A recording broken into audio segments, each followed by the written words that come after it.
Comment bien faire l'amour à une femme dans la réalité? 5 clés qui ne sont pas montrées par le porno.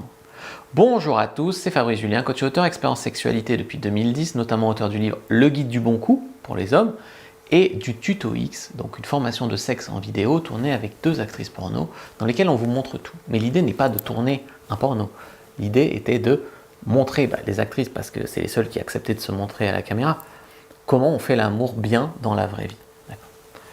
Donc je vais parler de sexe dans cette vidéo, donc si vous êtes le genre je suis choqué, le mieux c'est de quitter la vidéo maintenant. Si par contre vous voulez devenir le meilleur coup de la vie des femmes avec qui vous couchez, si pour vous la remise en question c'est pas tabou, si pour vous le porno c'est pas quelque chose d'intouchable, alors vous pouvez écouter cette vidéo et vous en sortirez vraiment grandi.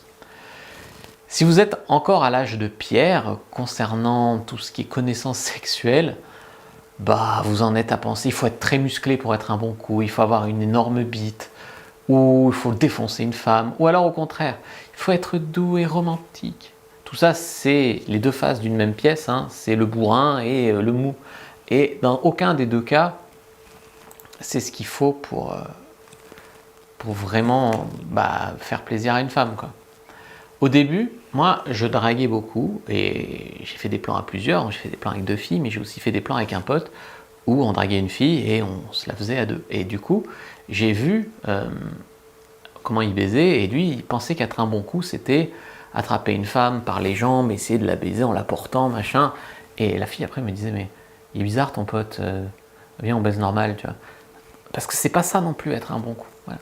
Alors, au fur et à mesure de rencontrer plein de femmes et au fur et à mesure même de voir ce que les autres mecs font, même en coaching, j'ai des échos de ce que je sais à peu près qu'est-ce qui va pas. Et ça, c'est ce que je voudrais vraiment discuter ici. Même moi, je baisais mal au début, je tenais pas longtemps, je savais pas quelle position faire. J'ai eu besoin d'une remise en question. J'ai mis, je sais pas, plus d'1 an à devenir vraiment un bon coup. D'accord ? 1 an, 2 ans. Déjà, pas faire de position hyper compliquée.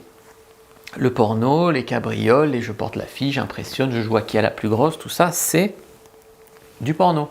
Le porno, c'est pas mal en soi, c'est ni bien ni mal le porno. C'est un divertissement, c'est un film, voilà. Donc même l'actrice, dès qu'on la touche, elle est jouie, c'est une actrice, voilà. Donc ça, il faut bien le comprendre. Le but dans le sexe de la vraie vie, c'est... Je ne dis pas que la performance c'est à bannir, parce que là on a toute la bien-pensance qui arrive et qui dit la performance c'est le porno, l'amour... Non, on peut faire de la performance, mais dans la vraie vie, mais attention.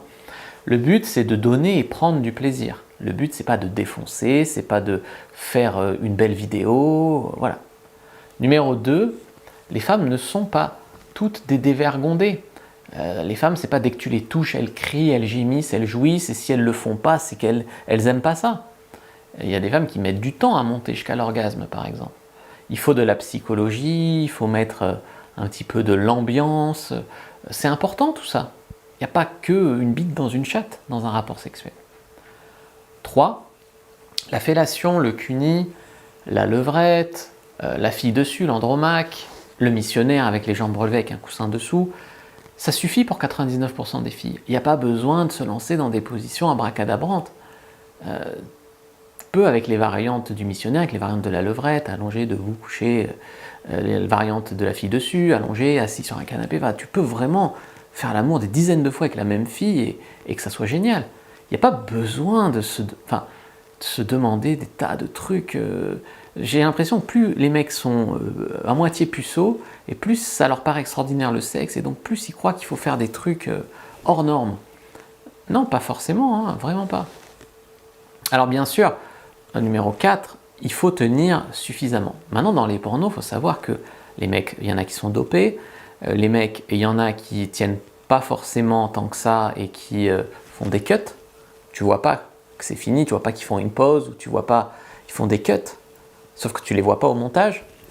Donc ça, il faut savoir. Mais évidemment, dans la vraie vie, si tu tiens pas, je sais pas, au moins 10 minutes, 10-15 minutes en va-et-vient, la fille elle a le droit d'être déçue. Je vous ai fait un livre d'ailleurs là-dessus, qui s'appelle Comment bander dur et longtemps, et qui enseigne un petit peu comment tenir plus longtemps au lit et comment avoir la meilleure érection possible afin que la bite paraisse le plus gros possible. En 5, on peut être dominant, et les femmes aiment ça, sans être un dominateur, vous voyez, sans être un homme qui lui fait faire ce qu'elle veut pas. Et ça, par exemple, dans le porno, c'est mal montré. Il y a eu encore une histoire avec Jackie et Michel où il disait en gros que les actrices, il les forçaient à faire des choses qu'elles voulaient pas. Alors je sais pas si c'est vrai, j'en sais rien. Et puis des fois dans les pornos, tu vois le mec, il attrape la meuf, il la démonte et elle adore ça. Et il y a des femmes qui aiment ça, il y a des femmes qui aiment pas ça. Mais dans tous les cas, il ne faut pas oublier que dans un porno, il y a un contrat qui est signé avec on va faire telle position, tu vas me prendre comme ça, et je fais pas d'anal, ou je fais de l'anal, ou voilà.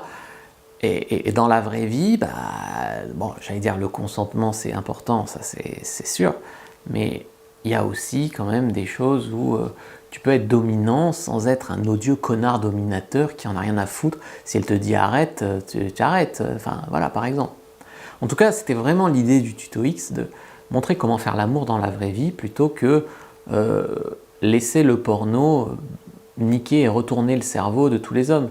Vous regardez sûrement trop de porno, les femmes, elles en regardent pas assez, en tout cas, et du coup, elles sont hyper fleurs bleues, elles connaissent pas grand-chose.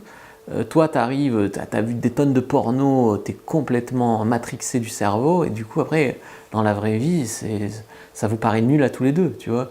Lui se prend pour un acteur porno, mais il n'a pas les moyens de le faire, il tient pas et tout, et encore, un acteur porno n'est pas supérieur à un bon amant de la vraie vie, c'est un acteur.